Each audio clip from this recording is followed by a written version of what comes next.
प्रयागराज में चकिया इलाके में बना ये अतीक का वो दफ्तर है जिसे अब खंडहर में तब्दील कर दिया गया है। इस पर बुलडोजर चला और इसे खंडहर में तब्दील कर दिया गया। लेकिन इस ऑफिस में एक और कहानी भी है, वो कहानी आपको दिखाते हैं। यहाँ एक तस्वीर है, एक मज़ार है और ये मज़ार जो है इसी दफ्तर में, जो अतीक का दफ्तर है जहाँ पे बुलडोजर कुछ दिन पहले चला था, छापेमारी हुई थी और पुलिस यहाँ पहुँची थी। यहाँ से बाकायदा कैश भी बड़ी संख्या में बरामद हुआ था। इसी दफ्तर में ये दफ्तर, चूँकि कहा जाता है कि अवैध ज़मीन पर बना हुआ था, इस लिहाजा से बुलडोजर चला।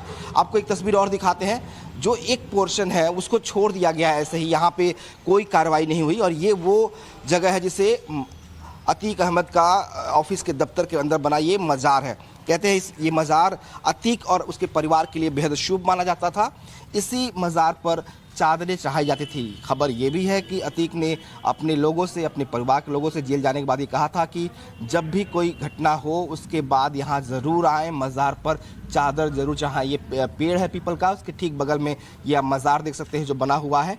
या ये जो मज़ार है ये उसी दफ्तर, अतीक के दफ्तर के एक हिस्से में, पिछले हिस्से में बना हुआ है। यहाँ पर कोई कार्रवाई पुलिस ने नहीं की क्योंकि ये एक मज़ार है और कहा यह जा रहा है कि ये मज़ार जो था वो शुभ था। अतीक खुद, जो यहाँ के लोग हैं वो बताते हैं कि अतीक खुद कई बार यहाँ पहुँचा, उसने यहाँ पर चादरें चढ़ाई और अपने परिवार के लोगों को भी ये उसने सख्त हिदायत दे रखी थी कि यहाँ पर ज़रूर आएँ और मज़ार पर चादरें चढ़ाएं।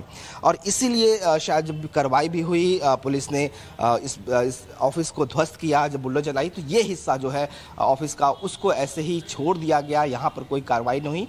यही वो मज़ार है जिसकी मान्यता अतीक अहमद के परिवार के बीच है। यहाँ पे चादरें चढ़ाई जाती हैं और ये भी कहा जाता है, दावा तो यह भी है कि हर बड़ी वारदात के बाद जब अतीक जेल से बाहर होता है तो यहाँ आता था, मज़ार पर चादरें चढ़ाता था। जेल जाने के बाद परिवार के लोगों को हिदायत दी थी कि वो भी किसी बड़ी वारदात के बाद यहाँ पे आएँ और मज़ार पर चादरें चढ़ाएँ।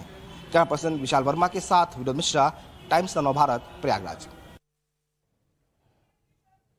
हमारे सहयोगी विनोद हमारे साथ में जुड़े हुए, सीधे उन्हीं का रुख करते हैं। विनोद, आप लोगों का कत्ल करो, हत्या करो, बेगुनाहों पर जुल्म करो, प्रताड़ित करो और फिर मजार पर चादर चढ़ा दो, अल्लाह आपकी हिफाजत करेगा, अल्लाह आपकी मदद करेगा। ये कौन सा लॉजिक है? कौन सी दुनिया में जी रहे हैं ये? बिल्कुल, ये बहुत हैरान करने वाली बात है कि आपको तस्वीरें अगर दिखाए हैं, ठीक मेरे पीछे ही वो मज़ार है जिसकी हम बात कर रहे हैं। और जिस तरह की बातें सामने आई हैं उसमें जो कहानियां सामने आ रही हैं वो बेहद हैरान करने वाली है कि आप किसी वारदात को अंजाम देने जा रहे हैं, कोई हत्या की प्लानिंग कर रहे हैं या हत्या करने जा रहे हैं तो पहले चादर चढ़ाइए, हत्या करने के बाद आने के बाद आप सफल वापस आए तो चादर चढ़ाइए। तो ये चीज़ें दिखाती है कि किस तरीके से अतीक और जो उसके पूरा गैंग था वो किस तरीके से एक तरह से इन भावनाओं को मानता भी था, इसको मानता भी था। और इसीलिए आप देखिए कि ये दो मज़ारें जो हैं इस ऑफिस के पिछले हिस्से में बनी हुई हैं पेड़ के नीचे, और ये दोनों सुरक्षित हैं।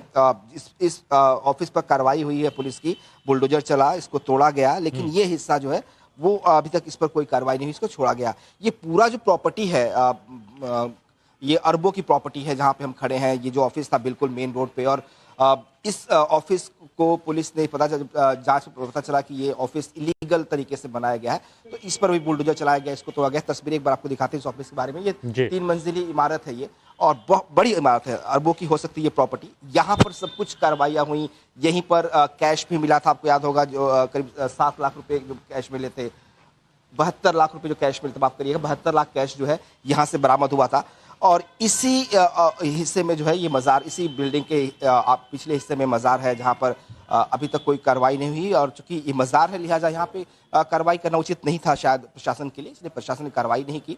लेकिन जो लोग यहाँ के हैं, जो अतीक और उसकी फैमिली को जानते हैं, जो करीबी हैं, वो भले किसी क्राइम में इन्वॉल्व नहीं है, लेकिन वो ये कहानियाँ जरूर बताते हैं कैसे अतीक जो है, इस पर उसकी मान्यता इस मज़ार से जुड़ी हुई थी। और जब ये कंस्ट्रक्शन चल रहा था, जब ये प्लानिंग लेआउट बनाया गया इस ऑफिस को बनाने के लिए, तब अतीक ने ही कहा था कि मज़ार को ऑफिस के अंदर, बिल्डिंग जो बाउंड्री वॉल है उसके अंदर ही रखना होगा। और इसीलिए इसे इस दफ्तर के पिछले हिस्से में जगह दी गई, वहाँ बाउंड्री वॉल किया गया, उसको कवर अप किया गया। सीधे एक रास्ता जो है मेन रोड से, जो इस गेट का था आपको दिखाएं, यहाँ से आप आएंगे तो सीधे मज़ार तक पहुंचेंगे।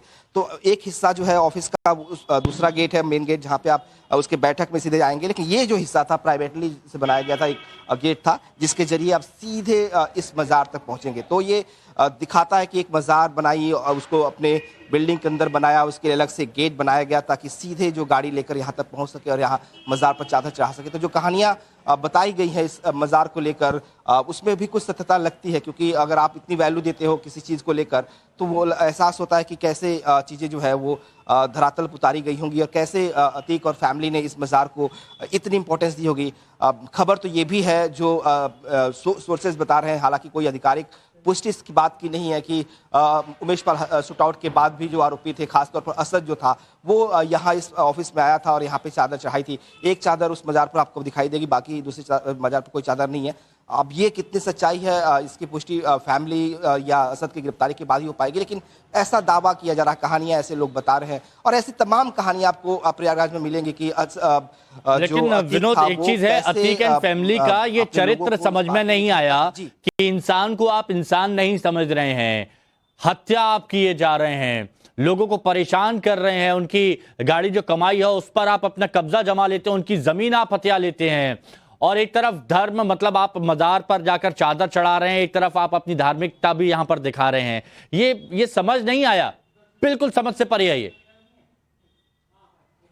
अब बिल्कुल वाजिब बात है आपकी, ये हैरान करने वाली बात है। समझ में बिल्कुल ये नहीं आता कि एक तरफ जो इंसान है आप उसे इंसान नहीं समझ रहे हो, उस पर आप इस तरह से उनकी हत्याएं करते हो, इतना उसको टॉर्चर करते हो, प्रताड़ित करते हो। दूसरी तरफ मज़ार पर आपकी इतनी आस्था है कि उसको आप घर के अंदर रखते हो, उस पर चादरें चढ़ाते हो, और ये तब करते हो जब आप वारदात को अंजाम देने जाते हो या किसी की हत्या करने जाते हो या हत्या करके वापस लौटते हो। तो ये जो चरित्र है ये बहुत सच में बहुत परेशान करने वाला चरित्र है कि एक इंसान ऐसी सोच कैसे हो सकती है कि जिस इंसान को लेकर आप इंसानों के लिए आपके दिल में कोई रहम नहीं है, कोई दया नहीं है, आप उसे इतनी बुरी तरह से टॉर्चर करके मारते हो। देखिए, यही बहुत बड़ी बात है, इंसान को इंसान समझिए, इससे बड़ा पुण्य कुछ नहीं होगा।